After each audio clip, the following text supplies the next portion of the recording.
we were talking about Russia evading sanctions. And one of the things that's also coincidentally now happening at the same time is the possibility of an Iran nuclear deal. Why that's significant is because if Iran nuclear deal does go through, we're going to see Iranian oil back on the market, which of course takes any incentive of reselling Russian oil and gas through China off the table, putting additional pressure on them from a sanctions and fiscal point of view. So. Yeah, and to complicate matters, Russia is, I guess, a signatory or a partner in that original nuclear deal. So, are they going to try to gum up the works if there's a deal to be had for the U.S. and Iran? I think to the extent that we can be looking at the Iranians acting in good faith, this is probably the strategic break that they were looking for in terms of finding some kind of accommodation and out of the sort of corner that they had been backed into over the nuclear question. So I'd say that Russia's influence on that would probably come secondary to Iran's strategic interests in seizing this moment.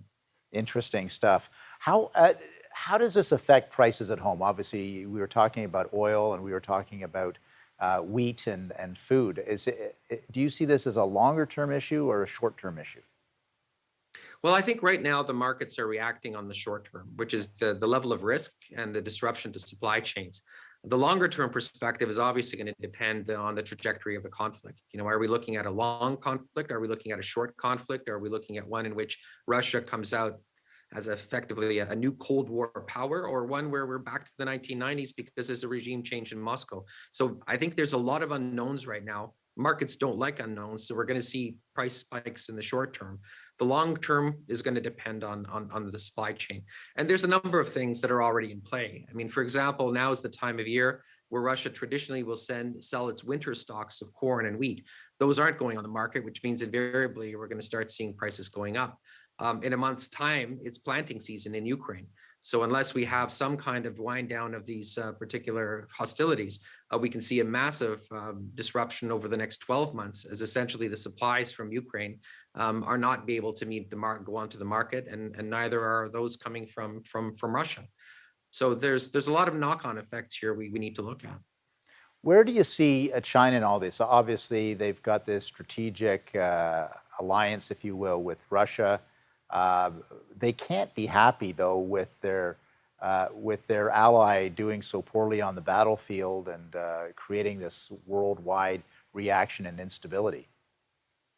Well, by all accounts that we've heard, President Xi of China was taken by surprise by the invasion.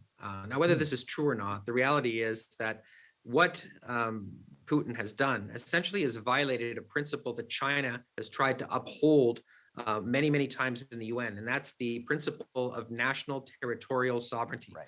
The reason for that is that China's claims over Taiwan aren't that they want to incorporate a sovereign country, but rather that they want to reassert their own sovereignty over a country that they consider, or a territory they consider their own.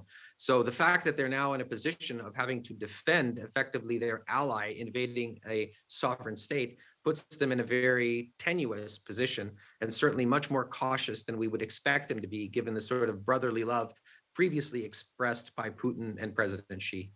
That on the diplomatic side, absolutely true. Do you think that they're going to be drawn into, more financial assistance for Russia and buying more oil and gas from Russia, these kinds of things?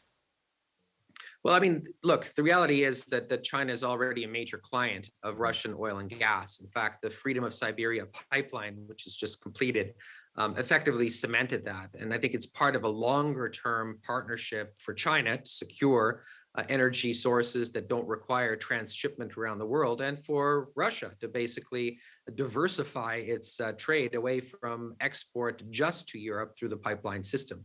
So from that point of view, I think there's a net benefit to China. The degree to which sanctions are going to make Russia dependent on consumer goods or even industrial goods from a friendly country over the long term, a longer term, yeah, I think that certainly China will come out on top in that respect. There's an interesting story to be told in high tech as well, because the reality is these sanctions are also effectively withdrawing from Russia simple things like internet connectivity, access to high-tech software and tools. And the only real alternative market here is China. So China may actually take the sweeps here by effectively creating a vassal state out of Russia from which it draws raw minerals and to which it exports high-tech goods.